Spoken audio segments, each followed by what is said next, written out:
Y quiero que abran sus Biblias en Apocalipsis capítulo 17. Apocalipsis capítulo 17. Hoy vamos a conocer el tema que tiene que ver con la condenación de la gran ramera y todo lo que la Biblia declara acerca de la destrucción de Babilonia en los días de la gran tribulación. Y dice así la palabra del Señor: vino entonces uno de los 7 ángeles que tenían las 7 copas y habló conmigo diciéndome: ven acá y te mostraré la sentencia contra la gran ramera, la que está sentada sobre muchas aguas, con la cual han fornicado los reyes de la tierra, y los moradores de la tierra se han embriagado con el vino de su fornicación. Y me llevó en el espíritu al desierto, y vi una mujer sentada sobre una bestia escarlata, llena de nombres de blasfemia, que tenía 7 cabezas y 10 cuernos. Y la mujer estaba vestida de púrpura y escarlata, y adornada de oro, de piedras preciosas y de perlas, y tenía en la mano un cáliz de oro lleno de abominaciones y de la inmundicia de su fornicación. Y en su frente un nombre escrito, un misterio: Babilonia la grande, la madre de las rameras y de las abominaciones de la tierra. Y vi a la mujer ebria de la sangre de los santos y de la sangre de los mártires de Jesús. Y cuando la vi, quedé asombrado con gran asombro. Y el ángel me dijo: ¿por qué te asombras? Yo te diré el misterio de la mujer y de la bestia que la trae, la cual tiene 7 cabezas y los 10 cuernos. La bestia que has visto era y no es, y está para subir del abismo e ir a perdición. Y los moradores de la tierra, aquellos cuyos nombres no están escritos desde la fundación del mundo en el libro de la vida, se asombrarán viendo la bestia que era y no es y será. Esto para la mente que tenga sabiduría. Las 7 cabezas son 7 montes sobre los cuales se sienta la mujer. Y son 7 reyes, 5 de ellos han caído. Uno es y el otro aún no ha venido. Y cuando venga es necesario que dure breve tiempo. La bestia que era y no es también el 8º, y es de entre los 7 y va a la perdición. Y los 10 cuernos que has visto son 10 reyes que aún no han recibido reino, pero por una hora recibirán autoridad como reyes juntamente con la bestia.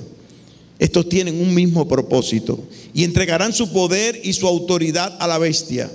Pelearán contra el Cordero y el Cordero los vencerá, porque Él es el Señor de señores y Rey de reyes, y los que están con Él son llamados y elegidos y fieles. Me dijo también: las aguas que has visto donde la ramera se sienta son pueblos, muchedumbres, naciones y lenguas. Y los 10 cuernos que viste en la bestia, estos aborrecerán a la ramera y la dejarán desolada y desnuda, y devorarán sus carnes y la quemarán con fuego, porque Dios ha puesto en sus corazones el ejecutar lo que Él quiso, ponerse de acuerdo y dar de su reino a la bestia, hasta que se cumplan las palabras de Dios. Y la mujer que has visto es la gran ciudad que reina sobre los reyes de la tierra. Vamos a orar.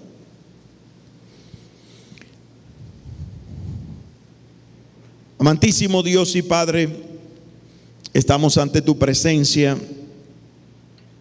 tomando de tu palabra para poder llegar a cada corazón aquí presente a través de los medios de comunicación, con esta enseñanza que tu palabra nos muestra, enseñándonos todo lo que ha de acontecer en el tiempo del fin. El libro del Apocalipsis es un libro de bienaventuranzas. Bienaventuranzas para aquellos que hacen tu voluntad y también se postran ante ti, oh Dios, reconociendo tu grandeza y tu poder, tu soberanía sobre la tierra y los cielos que existen, que han existido y que existirán. Padre, gracias por la oportunidad que tú nos das de poder escudriñar, de poder sondear todo lo que tu palabra nos muestra, para poder estar preparados para ese gran día de tu venida, ese gran día donde tu ira será derramada sobre el desolador. Te rogamos, oh Dios, que tú nos guardes en nuestros corazones y que cada día nos preocupemos por conocer de tu palabra. Tú nos dices claramente que nosotros escudriñamos las Escrituras porque en ella nos parece que tenemos vida eterna. Y sabemos, oh Dios, que ahí está la vida eterna en tu Hijo Jesucristo. Bendícenos y guárdanos en el nombre de Cristo Jesús. Amén y amén. Vamos entonces a entrar en el estudio de Apocalipsis capítulo número 17. En esta porción de la palabra de Dios, de este capítulo, se nos muestra aquí la condenación de la gran ramera. Ciertamente que este epíteto que se menciona aquí en este capítulo 17 y que de igual manera se refiere en el capítulo 18, se le adjudica a la ciudad de Babilonia, la que se encuentra al lado del río Éufrates. Todos estos acontecimientos realmente nos llevan a darnos cuenta de que el panorama profético va tomando forma y que todo lo que el Señor ha dicho y todo lo que el Señor ha declarado conforme a su palabra se va a cumplir, y que no ha de quedar un solo cabo por atar, porque la palabra de Dios no cae en tierra, como dice la Sagrada Escritura. En las últimas décadas, y refiriéndose precisamente a la ciudad de Babilonia, se entiende que la ciudad de Babilonia va a ser reconstruida en su totalidad y en su esplendor. Y haciendo un estudio, ¿qué es lo que vamos a hacer? Un estudio completamente exegético, un estudio pormenorizado de lo que la palabra de Dios nos enseña, utilizando la técnica de observación para darnos cuenta a qué se está refiriendo cada detalle de la Sagrada Escritura, y no haciendo una simple interpretación de elementos o de símbolos que no nos van a llevar a ningún lado. La palabra de Dios nos muestra que nosotros debemos de escudriñar las Escrituras, que debemos de hacerlo de una manera exegética y que debemos de hacerlo sin ningún tipo de apasionamiento, sino conforme a lo que la palabra de Dios nos está revelando.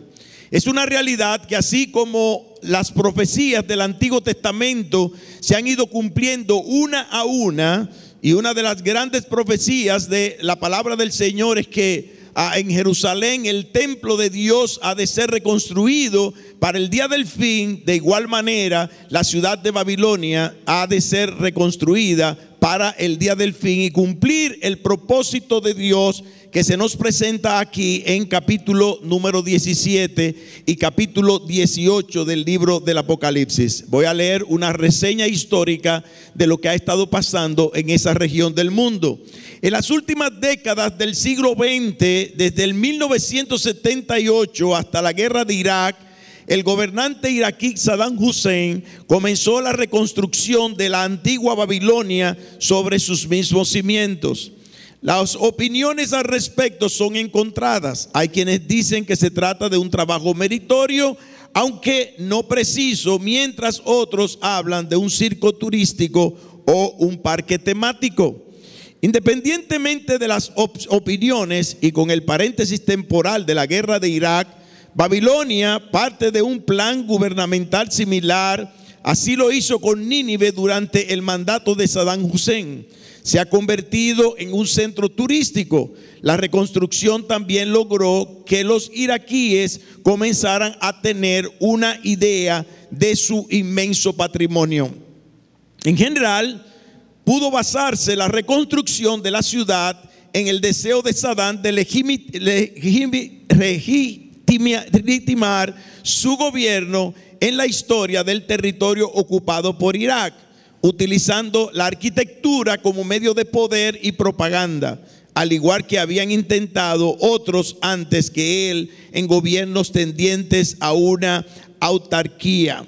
Y cuando se habla de autarquía, está hablando de autosuficiencia en cuanto al sistema económico. En este sentido, son especialmente conocidos por el mundo los planos que para Berlín fueron mandados a elaborar por Hitler. Y también los planos de el engrandecimiento de Moscú por Stalin. Para ello, no solo Saddam reconstruyó Babilonia, sino que hizo lo propio con otros asentamientos tales como Nínive y Ur, con materiales más bien propios de la modernidad y destruyendo o modificando en el proceso de las ruinas originales. Babilonia fue recuperada como lugar no solo en su arquitectura, sino que en 1987 se celebró allí el primer Festival Internacional de Babilonia, repetido de igual manera en septiembre de 1988. O sea que ya de acuerdo a la historia, nosotros sabemos que se ha dado inicio, así como se ha dado inicio también al diseño y a la técnica de construcción que se dice es la técnica más rápida para levantar un edificio en este tiempo, es la que los israelitas de igual manera han preparado para la reconstrucción del templo en los días de nuestro Señor Jesucristo y su venida. Cosa que no debe extrañarnos porque la ciencia ha avanzado y las técnicas de construcción, ¿verdad?, de un día para otro pueden levantar edificios de una manera vertiginosa. Ciertamente que ahora en Apocalipsis capítulo 17 y el versículo número 1 se nos revela que el fin de esta ciudad ya ha llegado. Y recuerden que cuando la profecía se da, y especialmente en el libro del Apocalipsis, se está dando en pasado. Ya para Dios es un hecho. Dios no existe, ¿verdad?, en pasado, presente y porvenir. Dios vive en un eterno futuro, ¿verdad?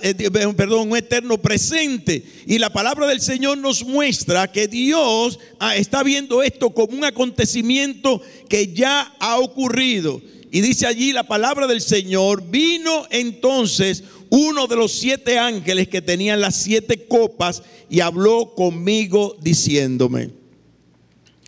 Y cuando el apóstol Juan recibe esta revelación y comunica esta revelación, hace una conexión con el capítulo anterior. El capítulo anterior, en el capítulo 16, se nos habla del derramamiento de las 7 copas de la ira. Y ya vimos, ¿verdad?, a los 7 ángeles derramando cada una de esas 7 copas, y el paréntesis que aparece entre la sexta y séptima copa, a donde se presenta el momento en el cual el río Éufrates es secado, ¿verdad?, es completamente quitado sus aguas, para que los reyes del oriente entren a la zona donde ha de ocurrir la gran batalla de Armagedón.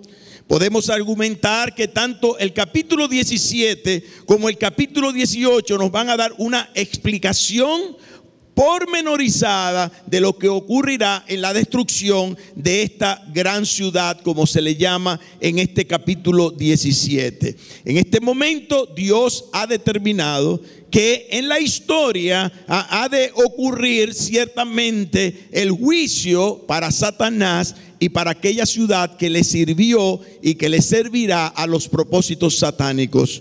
Los temas principales del capítulo 17 son precisamente la ramera y la bestia, hablando del anticristo, hablando de Satanás y hablando de igual manera del falso profeta. Y haciendo una identificación de la gran ramera, vamos a Apocalipsis 17, versículos 1 y 2. Dice este pasaje de la Escritura, hablando de la identidad de la gran ramera: vino entonces uno de los 7 ángeles que tenían las 7 copas y habló conmigo diciéndome: ven acá y te mostraré la sentencia contra la gran ramera, la que está sentada sobre muchas aguas, con las cuales han fornicado los reyes de la tierra, y los moradores de la tierra se han embriagado con el vino de su fornicación. Dejando claro en esta porción de la palabra, ciertamente que hay una declaración aquí de una orden establecida por Dios a donde ha de ocurrir todo lo que es el desencadenamiento de los últimos días de la gran tribulación. Estamos ya cerca, ¿verdad?, de un año, tal vez menos, del final de la gran tribulación, entendiendo que la gran tribulación ha de durar 7 años, tendrá 3 años y medio de falsa paz, la manifestación, ¿verdad?, de los juicios de Dios, la serie de los sellos, la serie de las trompetas y la serie de las copas de la ira que ocurrirán al final o en los 3 años y medio últimos. Como podemos darnos cuenta en el texto, se identifica aquí el juicio contra la ciudad de Babilonia y el ángel anuncia la sentencia. La palabra griega que se usa allí es la palabra krima. La sentencia que hay sobre esta ciudad, una sentencia con veredicto judicial de parte de Dios de que Babilonia tiene que ser destruida por completo. En Apocalipsis 17 y verso número 14 al verso número 17, nosotros vemos allí una anticipación de lo que va a ser ciertamente el juicio de la gran ramera. Y en el capítulo número 18 nosotros tendremos allí la oportunidad de estudiar los pormenores de la ejecución de esa sentencia judicial que hace Dios contra esa gran ciudad. La palabra ramera es una palabra muy conocida en la Escritura y es definida por la palabra griega porné, que tiene como sinónimo la fornicaria o la prostituta. O sea, una mujer que ha practicado, como vemos aquí, fornicación con los reyes de la tierra. No se usa la palabra adulterio como se usa en el caso de Israel. Cuando Israel tenía como nación, tenía relaciones con otras naciones que no era los dioses de otras naciones, que no era el Dios que le había formado y el Dios que le había elegido y el Dios que le había prometido salvación. Se menciona que Israel adultera. ¿Por qué? Porque Israel es la esposa de Dios. Pero Babilonia no es esposa de nadie, es una fornicaria, de acuerdo a lo que enseña la palabra del Señor. Y vemos allí que así se menciona como la gran ramera. La actividad de esta ciudad es algo muy peculiar. Y como podemos notar en el versículo número 2, esta mujer tiene una actividad extraordinaria, hablando de la ciudad, ¿verdad?, de la figura que se utiliza para describir la ciudad de Babilonia. Está sentada sobre muchas aguas. De hecho, ya la palabra del Señor nos enseña, y si usted puede abrir su Biblia en Apocalipsis capítulo número 17 y versículo número 15, se da la definición de lo que implica las muchas aguas. Allí se explica en este versículo 15, las aguas que has visto donde la ramera se sienta, ¿son qué? Pueblos, muchedumbres, naciones y lenguas. Enseña aquí la palabra del Señor. Y en Jeremías capítulo 51, si podemos ir a un pasaje correlacionado en el Antiguo Testamento, hablando precisamente sobre Babilonia, vamos a Jeremías capítulo 51 y verso número 12. Abra su Biblia allí. Nosotros vemos aquí claramente la misma referencia cuando Dios habla de Babilonia. Jeremías capítulo 51 verso 12 reza de la siguiente manera: levantad bandera sobre los muros de Babilonia, reforzad la guardia, poned centinelas, disponed celadas, porque deliberó Jehová y aún pondrá en efecto lo que ha dicho contra los moradores de Babilonia. Tú, la que moras entre muchas aguas, rica en tesoros, ha venido tu fin, la medida de tu codicia.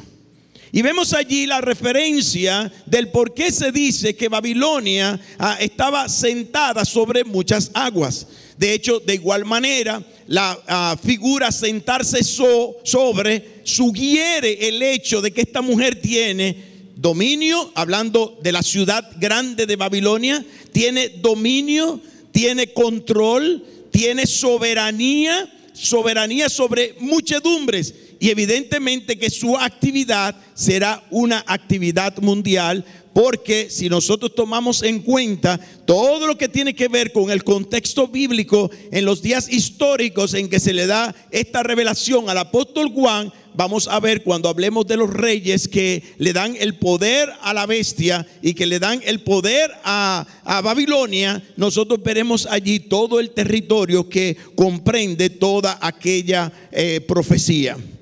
Esta ramera, como se califica ciertamente en esta porción de la escritura, vive de su fornicación.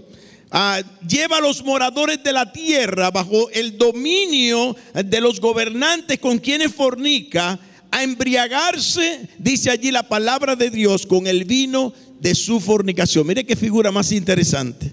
Y abra su Biblia ahora en Jeremías capítulo 51 y verso 7.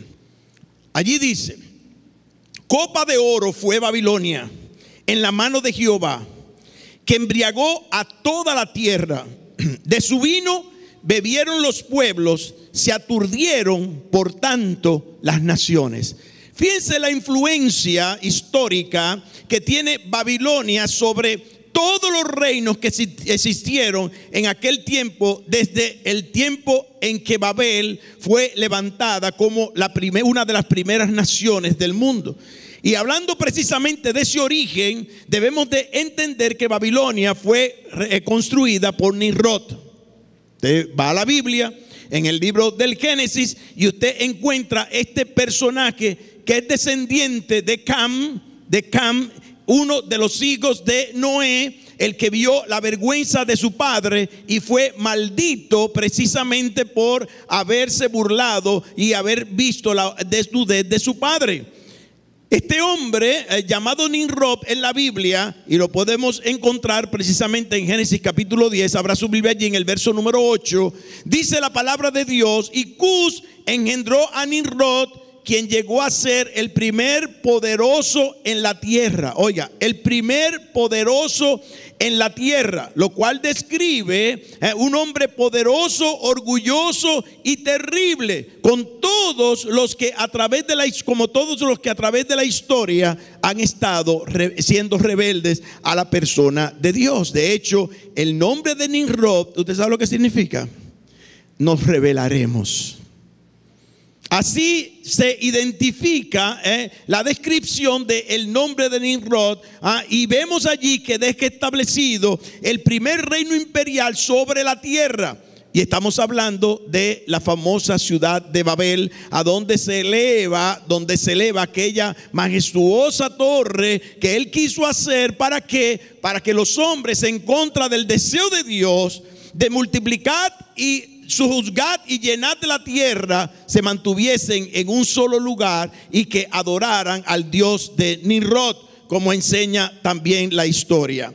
En definitiva, Nimrod logró controlar una muy vasta región regada por dos importantes ríos. Estamos hablando del río Tigris y del río Éufrates. Si usted conoce la historia, usted recuerda cómo se llama esa región. ¿Cómo se llama esa región? La Mesopotamia, ¿verdad? Porque es tierra entre dos ríos. Y vemos allí que hay, como dice allí la palabra, ciertamente una figura acerca de que Babilonia de igual manera estaba sentada sobre muchas aguas. Eran ríos inmensamente grandes y caudalosos, ¿verdad? Y de hecho se entiende por lo que narra Génesis capítulo número 2, que el huerto del Edén estaba enclavado precisamente en esa zona a donde estaba regado de igual manera por uno de estos ríos, aunque habían dos ríos más que se mencionan, porque se mencionan cuatro en el libro del Génesis. Ahora bien, vemos las cualidades distintivas de la gran ramera. Capítulo 17, si entramos ahora en el versículo 3 y versículo 4, dice allí la palabra de Dios: y me llevó en el espíritu al desierto, y vi una mujer sentada sobre una bestia escarlata, llena de nombres de blasfemia, que tenía 7 cabezas y 10 cuernos. Y la mujer estaba vestida de púrpura y escarlata, y adornada de oro, de piedras preciosas y de perlas, y tenía en la mano un cáliz de oro lleno de abominaciones y de la inmundicia de su fornicación, dice allí la palabra de Dios. Y vemos la figura, ¿verdad?, que representa, ¿verdad?, esa gran ciudad, como se le llama aquí en la palabra del Señor, ese gran poder, esa gran nación que fue y todavía hoy es reconocida como una de las 7 maravillas del mundo antiguo.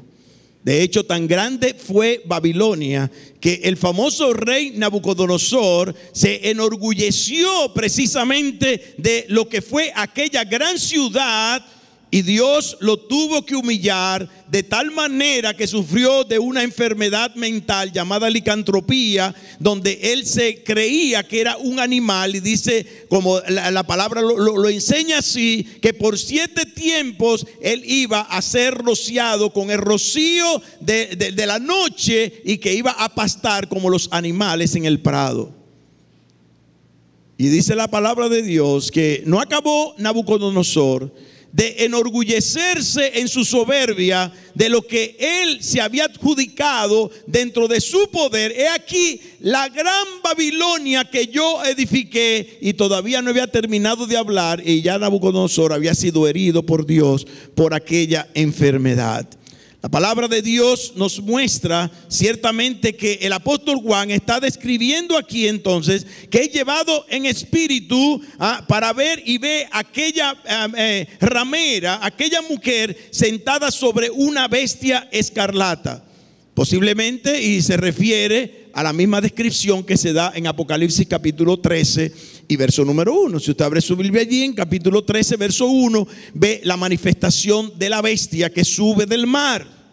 Y vamos a hacer una descripción porque la bestia de Apocalipsis 13 verso 1 sube del mar.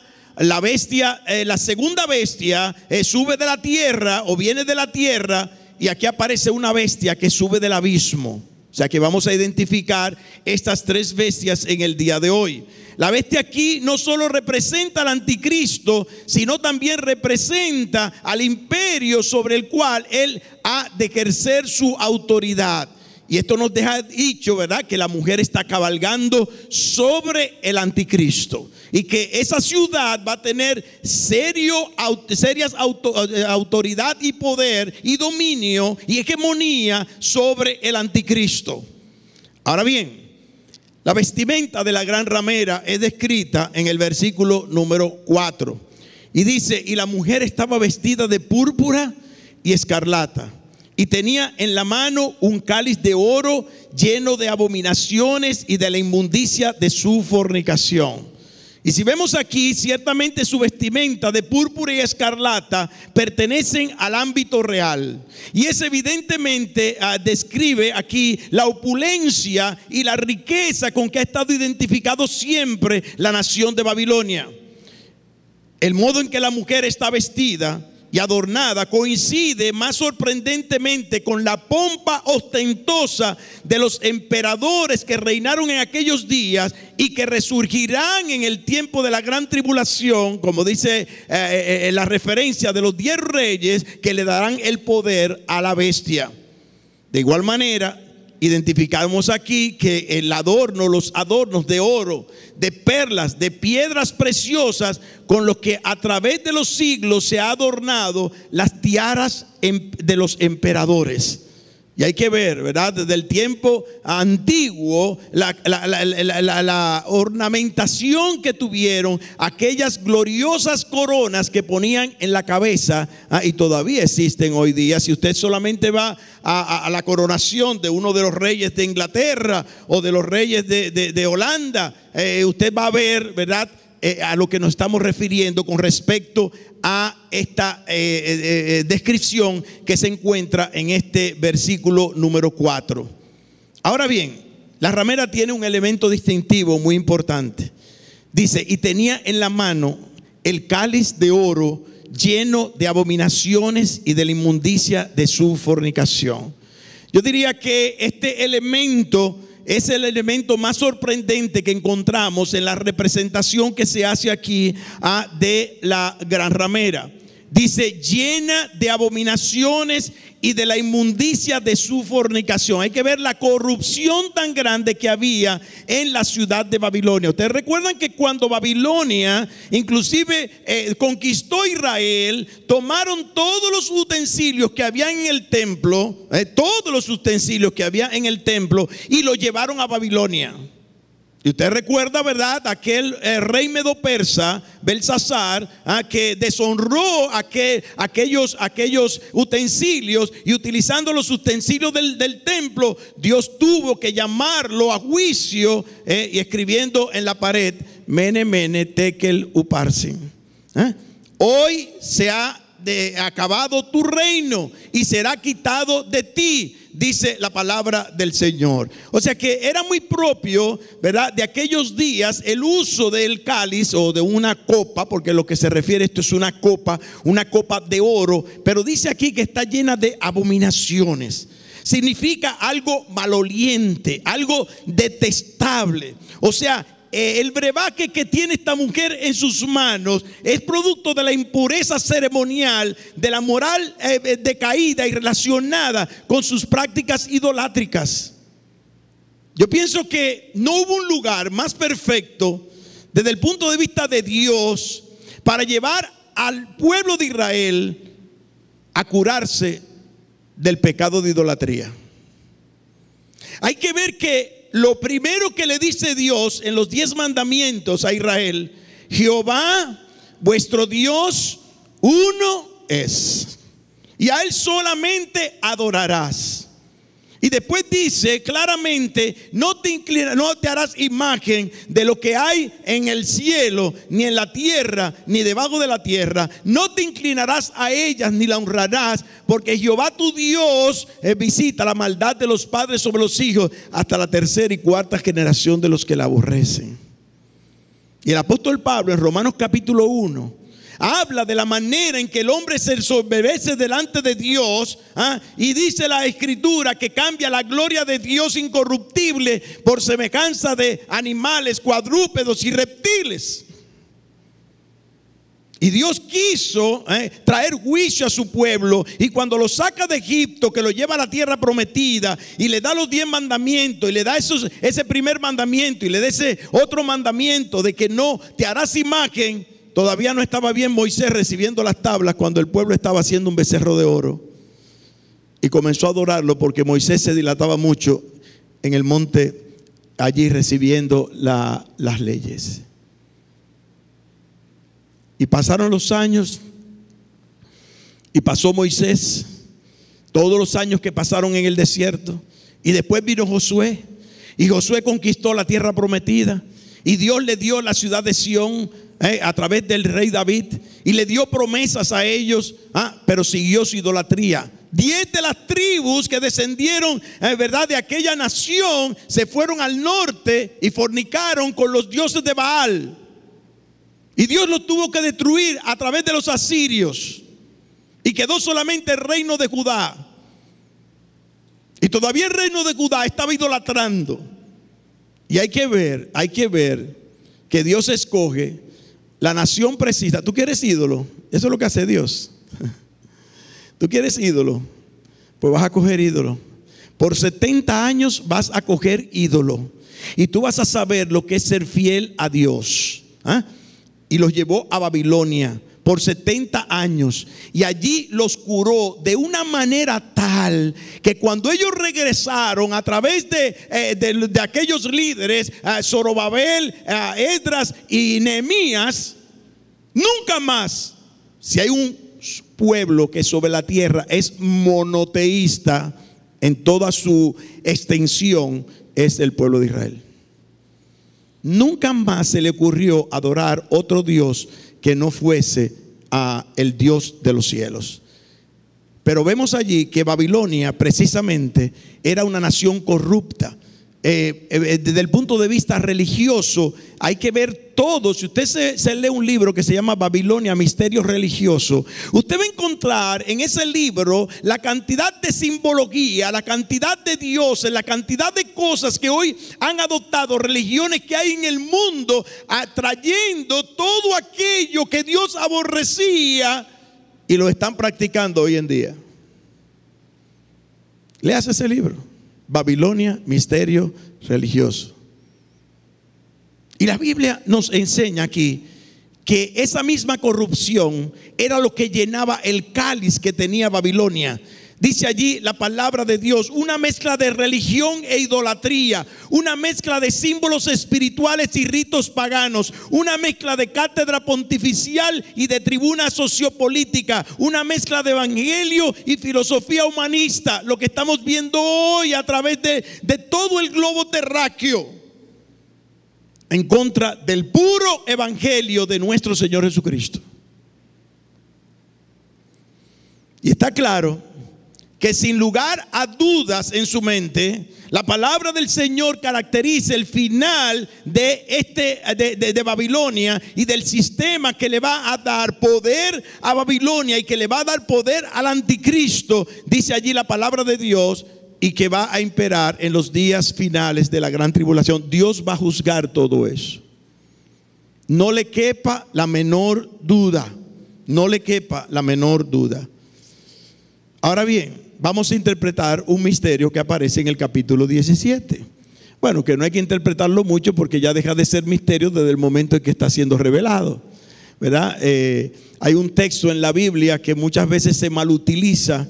Y es ese texto que dice: cosas que ojo no vio y oído oyó y han subido a corazón de hombre son las que Dios ha preparado para los que le aman. Y si usted lee el contexto y hace una buena observación del texto, usted se va a dar cuenta que Dios está hablando de la revelación de su palabra, que ya fue revelada a través de los santos escritores.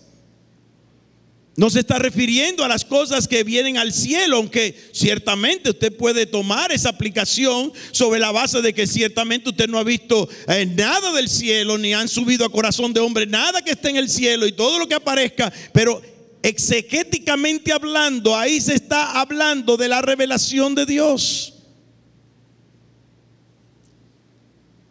Y vemos aquí que este misterio ya fue revelado al apóstol Juan.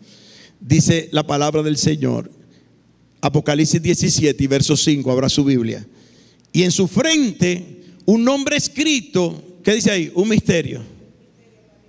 Pero ¿cuál es el misterio? Ya está descrito ahí en la misma porción de la escritura. Dice: Babilonia la grande, la madre de las rameras y de las abominaciones de la tierra. O sea que nosotros no podemos interpretar de ninguna manera, si el misterio ha sido revelado, que la gran ramera no sea la ciudad de Babilonia, a la cual se refiere el texto y que describe el texto y que revela el texto del misterio que estaba oculto. El misterio es revelado al apóstol Juan cuando se declara este nombre: Babilonia la grande, la madre de las rameras y de las abominaciones de la tierra. Y se refiere a la identificación de Babilonia y a lo que ha significado y representado Babilonia para el mundo. No solamente lo que fue en su tiempo, sino las reminiscencias y las influencias que ese tipo de degeneración ha permeado todas las naciones de la tierra, todavía hasta el día de hoy. El apóstol Juan describe ahora cómo ve a la mujer y dice: vi a la mujer ebria de la sangre de los santos, versículo 6, y de la sangre de los mártires de Jesús. Y cuando la vi quedé asombrado con gran asombro. Y el ángel me dijo: ¿por qué te asombras? Yo te diré el misterio de la mujer y de la bestia que la trae, la cual tiene las 7 copas y los 10 cuernos. Y como podemos ver aquí, el apóstol Juan está sumamente asombrado de lo que está percibiendo, de lo que se le está revelando. Un asombro tal que hasta el mismo ángel le dice, note lo que dice el versículo número 18: la bestia que has visto, que era y no es. Y ahí comienza a darle la descripción. Como no te asombres todavía, yo te voy a revelar lo que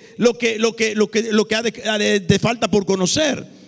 Y el ángel comienza a describir, analizando el misterio. La palabra griega que se usa ahí es la palabra misterion, de donde viene la palabra misterio. Y dice, la bestia, posiblemente Satanás, posiblemente el mismo Satanás, que has visto, era y no es, y está por subir ¿de dónde? Dice ahí, del abismo.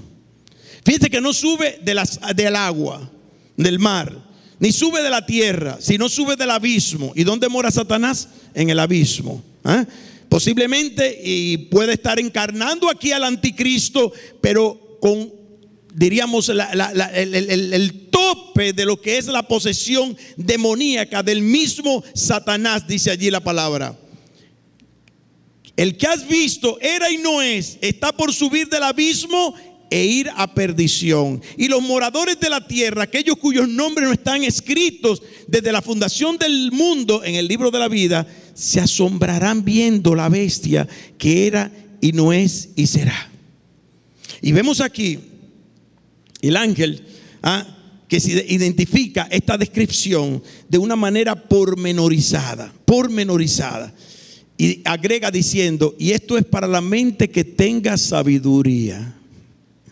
Este es para la mente que tenga sabiduría. El principio de la sabiduría, que es el temor de Jehová. El principio de la inteligencia es el conocimiento del Santísimo. Y siguiendo la explicación, el ángel se dirige a Juan, le describe pormenorizadamente allí cuáles son las características de la bestia, donde está sentada la mujer. Y noten el versículo 9 en su segunda parte: las 7 cabezas son 7 montes sobre los cuales se sienta la mujer. Y son 7 reyes, 5 de ellos han caído, uno es, y el otro aún no ha venido, y cuando venga es necesario que dure breve tiempo. La bestia que era y no es también el octavo, y es de entre los 7, y va a la perdición. Y los 10 cuernos que has visto son 10 reyes que aún no han recibido reino, pero por una hora recibirán autoridad como reyes juntamente con la bestia. Estos tienen un mismo propósito y entregarán su poder y la autoridad a la bestia. Pelearán contra el Cordero y el Cordero los vencerá, porque Él es el Señor de señores y Rey de reyes, y los que están con Él son llamados, elegidos y fieles. La palabra de Dios nos enseña aquí la descripción de la gran ramera. Nos enseña la descripción de la bestia.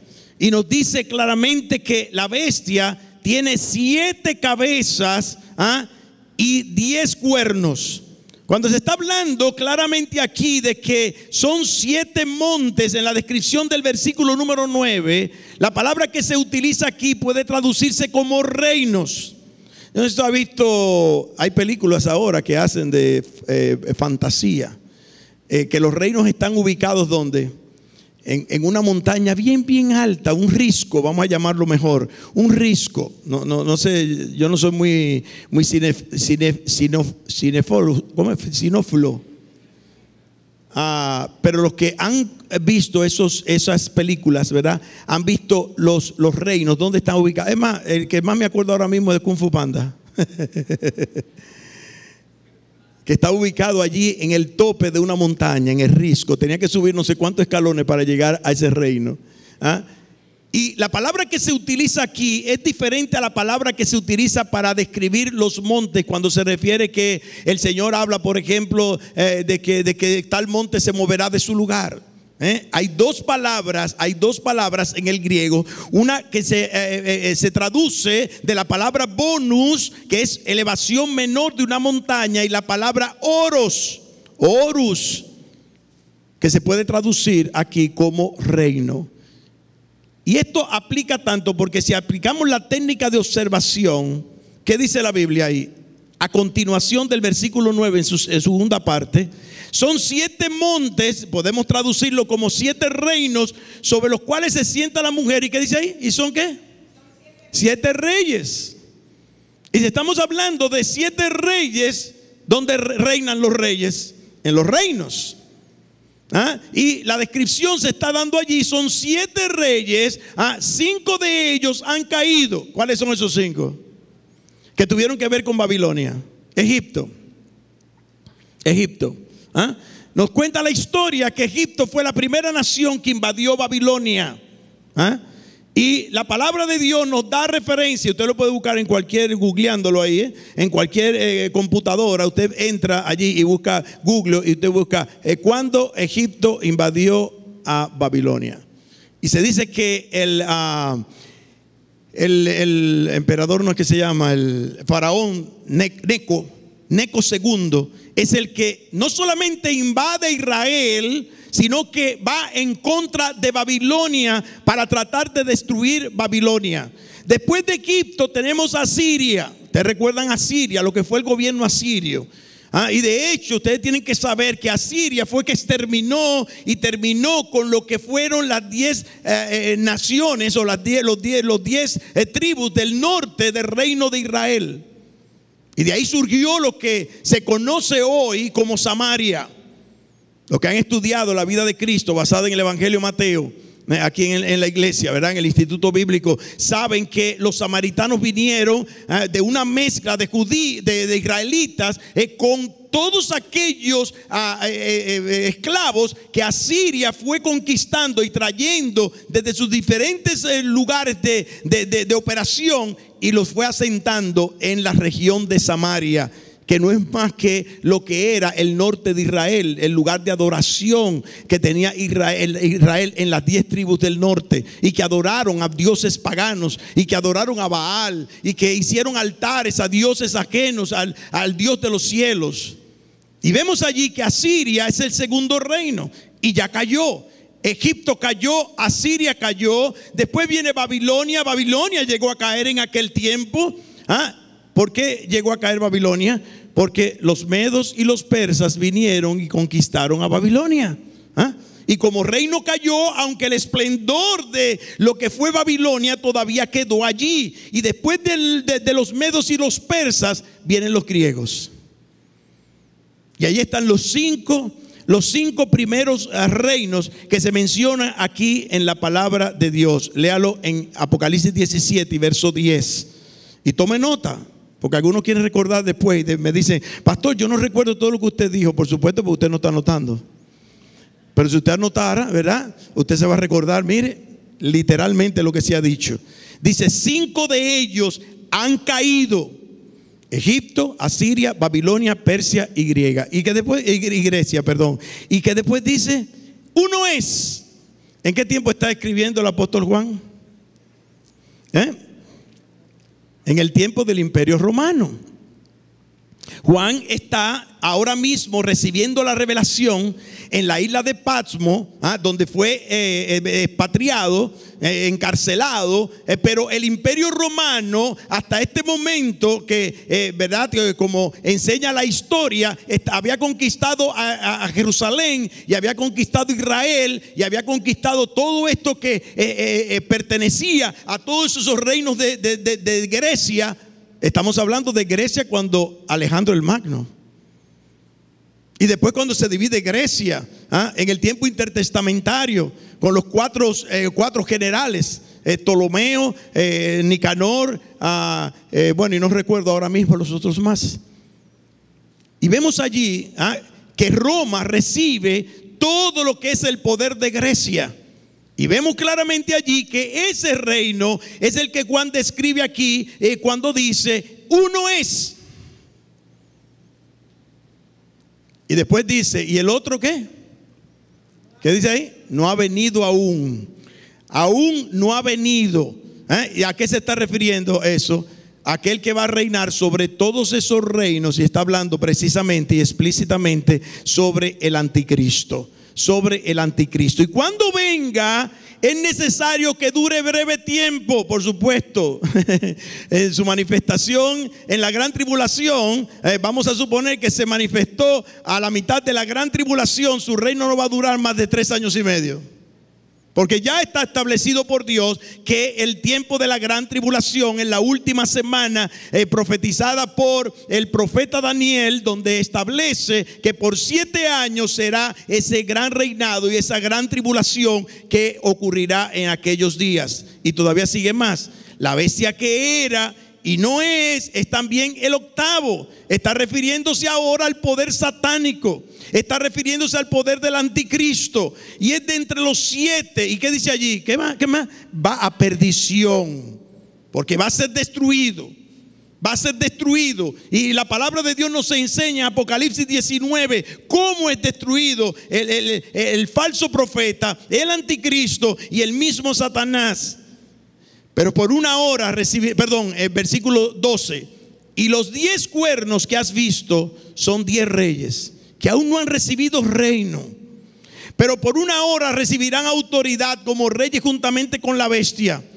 Estos tienen el mismo propósito y entregarán su poder y autoridad a la bestia. Y aquí posiblemente se está hablando de una coalición de 10 naciones. Recuerdo cuando se armó el famoso mercado común europeo, que precisamente fue formado por 10 naciones, se aplicó inmediatamente, o se hizo una interpretación inmediata de que se refería precisamente a estos reinos. Y sean esos o sean otros los que formen parte de esas naciones, porque muchos de los que formaron parte de esa coalición de naciones, el mercado común europeo, ya no son parte del mercado común europeo. O sea que nosotros no podemos hacer una interpretación actual en el instante, cuando se está hablando dentro de un contexto histórico que puede ser completamente diferente a lo que ocurra en el tiempo de la gran tribulación.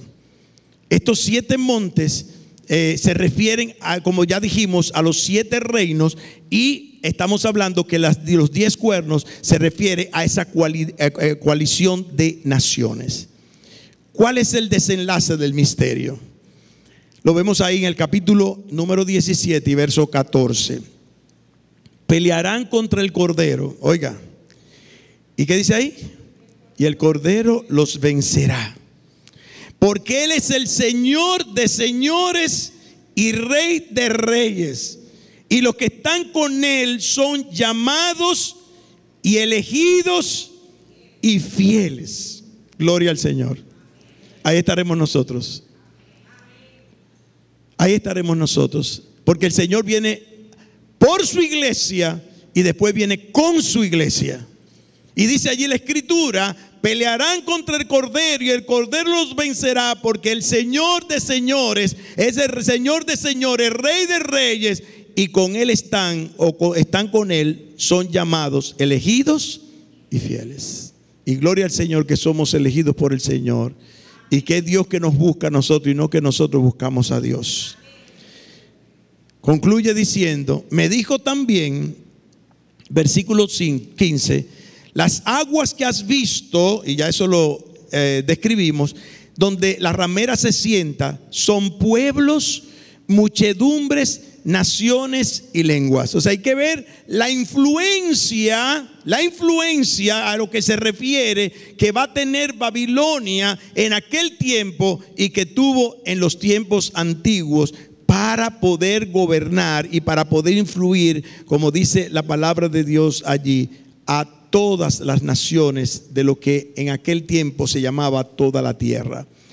Y los 10 cuernos que viste en la bestia, estos aborrecerán la ramera. Miren qué interesante. La ramera Babilonia le va a dar el poder a esas naciones, dice la palabra, para ir en contra de Cristo. Pero después esa coalición de naciones, dice aquí la palabra, irá en contra de la bestia, note, de la ramera, perdón, y la dejarán desolada y desnuda, y devorarán sus carnes y la quemarán con fuego.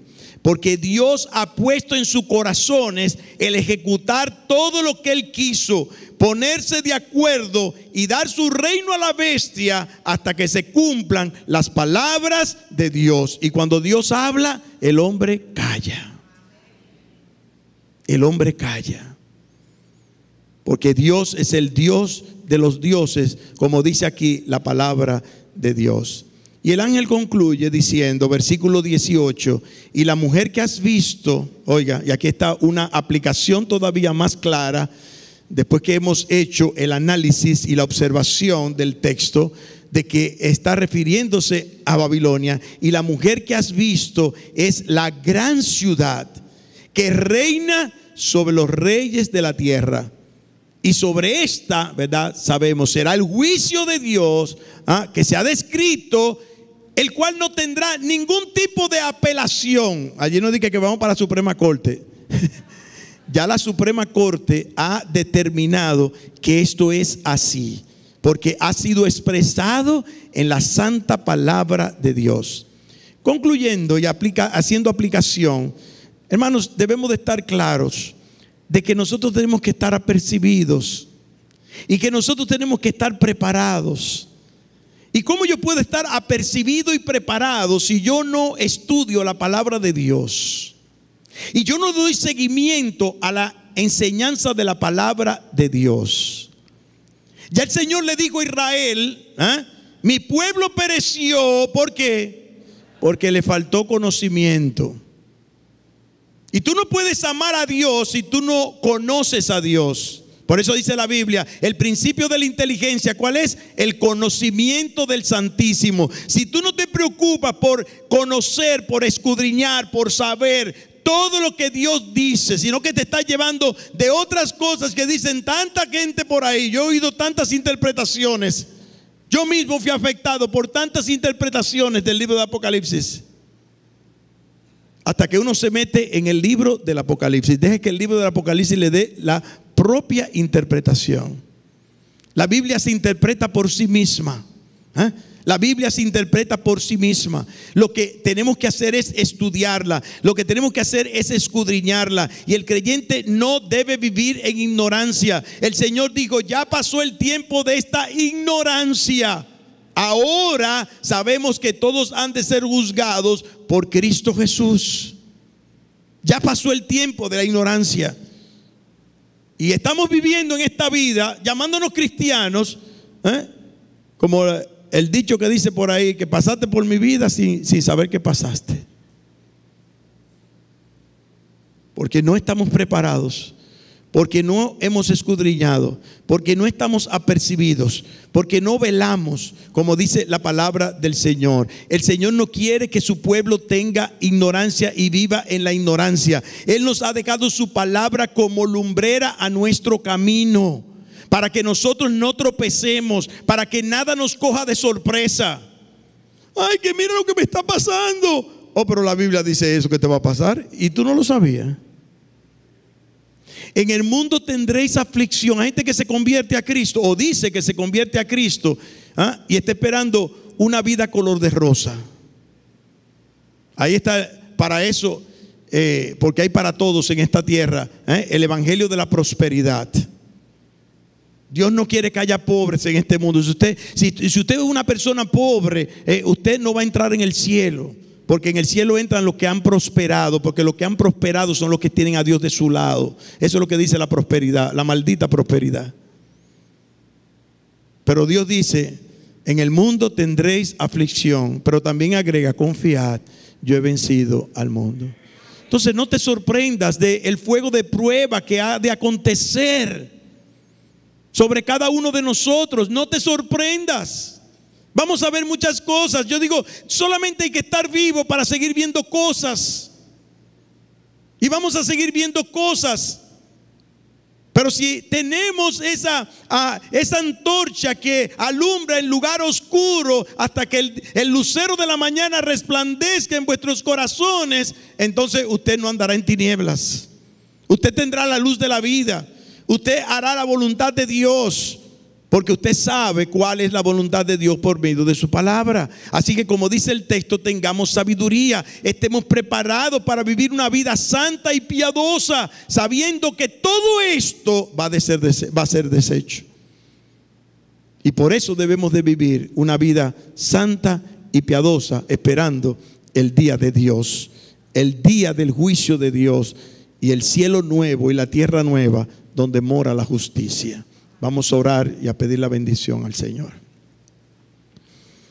Padre nuestro, Dios de la gloria, te alabamos y te bendecimos. Te damos las gracias por tu palabra. Te rogamos, oh Dios, que tú nos bendigas. Que esta palabra llegue a nuestros corazones y nos haga entender y comprender tus planes y propósitos. Que cada uno de nosotros estemos preparados y apercibidos de lo que tú quieres para nuestras vidas, y que nosotros podamos, a la luz de tu palabra, discernir el espíritu de error frente al espíritu de verdad, y que nosotros con esa palabra tuya, que es una antorcha que alumbra el lugar oscuro, esperemos el día resplandeciente, ese día glorioso en que el Rey de Reyes y Señor de Señores aparecerá en las nubes a buscar a su iglesia para glorificarla, para presentártela a ti, oh Dios, como una virgen pura y sin mancha y sin contaminación, lavada con la sangre de ese cordero. Bendícenos, oh Padre, y guarda a tu pueblo. Y si aquí hay alguna persona que no te conoce, si alguien que no te conoce está escuchando este mensaje de tu palabra, oh Dios, que tú puedas llevarle al entendimiento que si no nace de nuevo, que si no experimenta una conversión y un arrepentimiento de corazón, no podrá entrar en el reino de los cielos. Y como dice tu palabra, arrepentíos y creed en el evangelio. Oh Dios, ayúdales, dale convicción de pecado para que procedan al arrepentimiento, y dale la fe que necesitan para creer en estas buenas nuevas. Cristo murió por nosotros. Bendícenos y bendice a cada alma en particular, en el nombre de Cristo Jesús. Amén.